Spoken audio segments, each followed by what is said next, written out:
ओम नमो भगवते वासुदेवाय नमः। जय माता दी।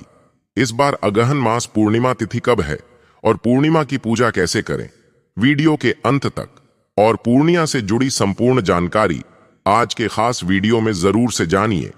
आज की वीडियो में आपको पता चलने वाला है कि पूर्णिमा का व्रत कैसे किया जाता है, पूर्णिमा का व्रत करने से क्या फल मिलता है, पूर्णिमा व्रत के उद्यापन कैसे करना चाहिए, दान कैसे करना चाहिए, किन चीजों का दान करना चाहिए और इस दिन कौन से ऐसे उपाय और पूजा पाठ और पूजा विधि करनी चाहिए जिसे सीधे अपनी मनोकामना तो पूरी हो, उसके साथ भगवान श्री हरि की कृपा आपको प्राप्त हो। जैसा कि सभी को पता है कि पूर्णिमा जो होती है वह भगवान विष्णु को समर्पित होती है। इस दिन भगवान विष्णु की पूजा का विधान होता है। उन्हीं की पूजा पाठ करने से आपको माता लक्ष्मी भगवान विष्णु की कृपा प्राप्त होती है और मनोकामनाएं पूर्ण होती हैं। तो चलिए देना करते हुए प्रारंभ करते हैं। आज का वीडियो प्रारंभ करने से पहले चैनल दिव्य ज्योति को सब्सक्राइब जरूर कर दें और चैनल पर नए हैं तो चैनल को लाइक शेयर सब्सक्राइब करना बिल्कुल ना भूले। योगेश्वर भगवान श्री कृष्ण गीता में स्वयं कहते हैं कि मासों में मैं मास मार्गशीर्ष हूं। मार्क्स मास यानी अगहन मास भगवान श्री कृष्ण का ही एक स्वरूप है, इसलिए इस मास में पड़ने वाली पूर्णिमा मनोकामना पूर्तिदायक संतान सुख प्रदायिनी है। सतयुग में देवों ने मार्गशीर्ष मास की प्रथम तिथि को ही वर्ष का प्रारंभ किया था। पूर्णिमा के दिन श्री सत्यनारायण भगवान की कथा, लक्ष्मी पूजन, शंख पूजन और भगवान श्री कृष्ण सहित चंद्रमा का पूजन करने से मन के विकार मिटते हैं, जिससे मन में बसी हर कामना को पूर्ण किया जा सकता है। मार्गशीर्ष पूर्णिमा के दिन ही मां अन्नपूर्णा की जयंती भी मनाई जाती है, इसलिए यह तिथि सबसे खास है। पूर्णिमा के शुभ मुहूर्त में श्री कृष्ण भगवान, श्री विष्णु, लक्ष्मी जी सहित चंद्रदेव का पूजन अवश्य करना चाहिए। नियम पूर्वक स्नान करके आचमन करें, भगवान का पंचोपचार पूजन करें। इसके बाद ओम नमो नारायण मंत्र का उच्चारण करके हवन करें। रात को चंद्रमा को अर्घ देते समय प्रार्थना करें कि मेरे द्वारा दिए गए अर्घ को हे चंद्रदेव आप स्वीकार करें। आप श्वेत किरणों से सुशोभित हैं, आपको नमस्कार है। आप श्री लक्ष्मी जी के भाई हैं, आपको नमस्कार है।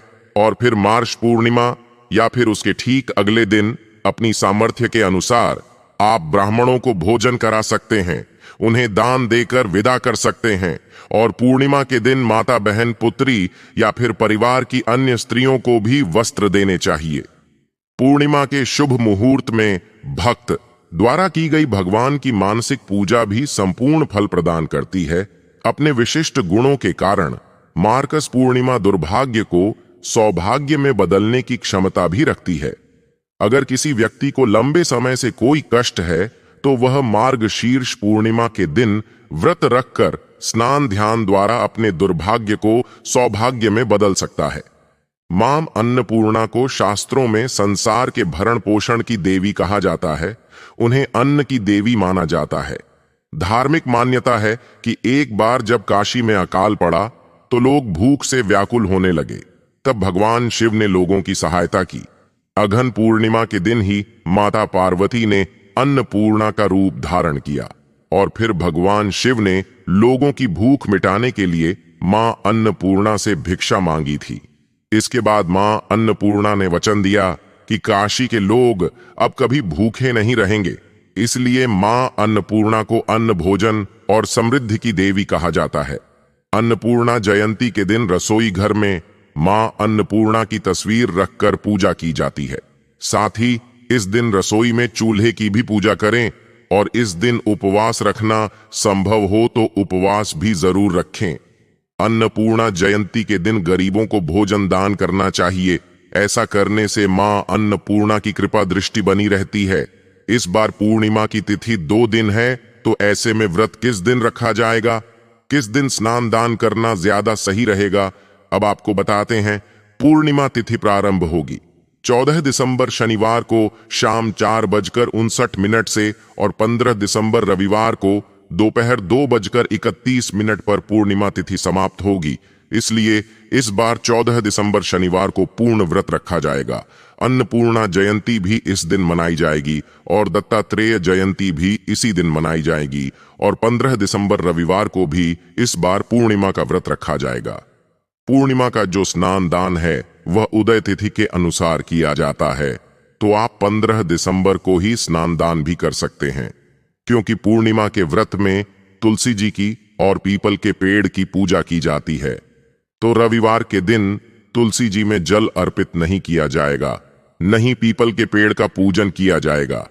ऐसे में आप शाम की पूजा शनिवार के दिन कर सकते हैं। हालांकि व्रत आप दोनों ही तिथियों में रख सकते हैं।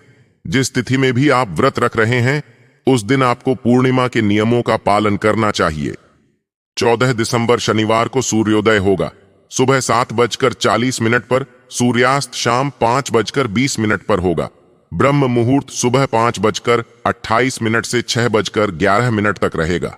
अभिजीत मुहूर्त दोपहर 12 बजे से 12:42 तक रहेगा। और इस बार पूर्णिमा तिथि पर दोनों ही दिन बहुत ही शुभ योग बन रहे हैं। सर्वार्थ सिद्धि योग बन रहा है, जिसमें सिद्धि योग सुबह 8:20 तक रहेगा। उसके बाद में साध योग अगले दिन तक रहेगा। राहु काल सुबह 9 से 10 बजे तक रहेगा और इस दिन चंद्रोदय होगा शाम 4:37 तक।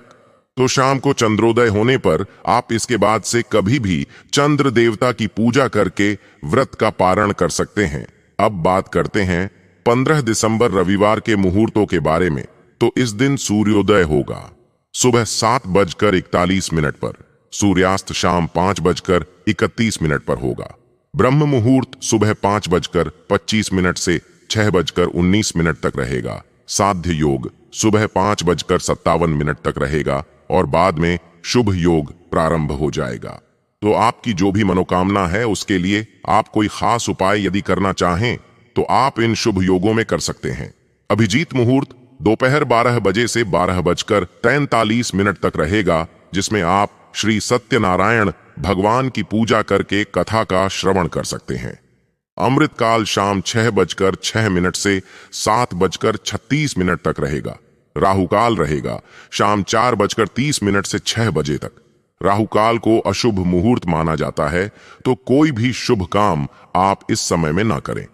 अब जानते हैं रविवार के दिन चंद्रोदय के समय के बारे में। तो इस दिन चंद्रोदय होगा शाम 5:36 पर।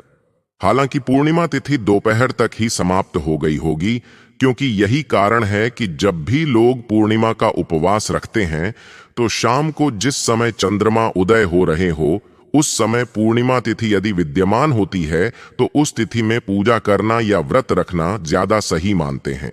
तो शाम को यदि आपने आज व्रत रखा है तो इस समय के बाद से जितनी जल्दी हो सके चंद्र देवता का पूजन करके व्रत का पारण आप कर सकते हैं। मार्कस पूर्णिमा के साथ ही मार्कस मास का समापन भी हो जाएगा और इसके बाद से पौष मास प्रारंभ हो जाएगा। पौष मास विशेष रूप से सूर्य देवता को समर्पित माना जाता है। इस तरह से आप पूर्णिमा का व्रत की जो पूजा विधि और शुभ मुहूर्त है ध्यान से नोट करके सही समय का प्रयोग करके भगवान विष्णु की कृपा को प्राप्त कर सकती हैं। हमें आपको बता दूं कि जो पूर्णिमा तिथि होती है इस दिन भगवान विष्णु की पूजा कैसे करनी चाहिए। इस दिन विधि विधान से भगवान विष्णु की पूजा करने के लिए आपको धूप, दीप, नैवेद्य और थाली में रोली, कुमकुम, अक्षत, साथ ही साथ भगवान विष्णु की निमित्त तुलसी दल और भोग के लिए कुछ सामग्री रखनी चाहिए और एक चौकी बेच करके उसे पर लाल वस्त्र बेचकर भगवान विष्णु और माता लक्ष्मी की प्रतिमा रख करके आपको उनकी विधि विधान से पूजा अर्चना करनी चाहिए। जो लोग पूर्णिमा व्रत रखते हैं वह इस दिन भगवान विष्णु की पूजा तो जरूर से करते हैं, परंतु इस दिन जो लोग व्रत नहीं रखते वह भी विधि विधान से पूजा करके भगवान विष्णु से अपनी मनोकामनाओं की पूर्ति के लिए पूजा कर सकते हैं। इस दिन तुलसी पूजा अनिवार्य होती है। तुलसी के पास में दीपक जलाना चाहिए, तुलसी पूजा करनी चाहिए, तुलसी में जल देना चाहिए, तुलसी की परिक्रमा करना अनिवार्य होता है। साथ ही साथ शाम के समय भगवान विष्णु के निमित्त हरि कीर्तन करना भी अनिवार्य होता है। जो भी भक्त पूर्णिमा के दिन भगवान विष्णु का भजन कीर्तन करते हैं उनके जीवन में कभी कोई दुख नहीं आता। यही नहीं दोस्तों, पूर्णिमा के दिन दान का महत्व होता है। जो व्यक्ति पूर्णिमा के दिन दान पुण्य करता है, उसके जीवन में कभी धन धान्य की कमी नहीं आती है। जैसा कि आप सभी जानते हैं कि सर्दियों का समय चल रहा है। इस समय आपको गरीब लोगों को उनकी जरूरत के हिसाब से, चाहे तो कपड़े, चाहे कंबल, जूते, चप्पल, जो भी समर्थ आपका है उसके हिसाब से आप दान कर देते हैं। तो आपके जीवन के लिए यह दान एकत्रित होता है और कभी भविष्य में आपको किसी चीज की कमी महसूस नहीं होती है। अपने आप ही आपके पास समस्त भौतिक चीजों की सुविधा हो जाती है। धन दौलत से किसी गरीब की अगर आप मदद करते हैं तो यह आपके बुरी समय में आपके लिए बहुत ज्यादा महत्वपूर्ण होती है। पूज्य संत कहते हैं कि अपने लिए आज जो भी कम आप करेंगे, वही कर्म आपके आने वाले समय में आपके जीवन में सुख और दुख तय करेंगे। तो प्रिय भक्तगणों, आज दिव्या ज्योति चैनल के माध्यम से आप सभी ने जाना पूर्ण बातें थीं के बारे में। अगर आपको हमारे द्वारा दी गई जानकारी पसंद आई तो वीडियो को लाइक करके चैनल दिव्य ज्योति को सब्सक्राइब करना बिल्कुल ना भूले, क्योंकि आपको दिव्या ज्योति चैनल के माध्यम से ऐसी ही जानकारियां प्राप्त होती रहती हैं जो आपके लिए बहुत ही अमूल्य है, जो आपको सही और सटीक बताई जाती है।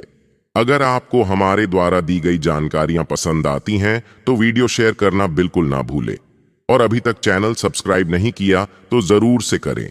और आपका कोई भी प्रश्न हो, कोई भी पूजा पाठ से जुड़ी जानकारी अगर आप चाहते हैं तो हमें कमेंट के माध्यम से भी बता सकते हैं। हम आपके लिए उससे जुड़ी हुई जानकारी वीडियो के माध्यम से जरूर बताएंगे। अगर आप सभी को आज की वीडियो की जानकारी अच्छी लग हो तो वीडियो को लाइक जरूर कीजिएगा। चैनल दिव्य ज्योति को सब्सक्राइब जरूर करें। कमेंट में ओम नमो भगवते वासुदेवाय लिखें।